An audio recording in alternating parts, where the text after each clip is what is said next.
I'm Josh with Pan American Seed Company, and this is Snackabelle Red Mini Bell Sweet Pepper.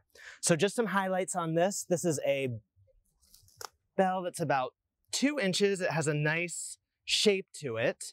It ripens in about 55 to 60 days to green, 70 to 75 to red. It has bacterial leaf spot resistance races 1 through 3, 7, and 8, as well as TMV. This variety is really, really nice if you wanted to cut the top out, stuff it, and bake.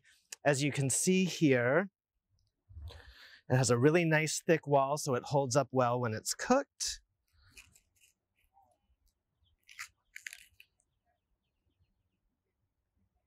Very productive. If you look at these plants, there's lots and lots of fruit on them. They'll ripen throughout the entire summer. Snackabelle Red Pepper from Pan American Seed.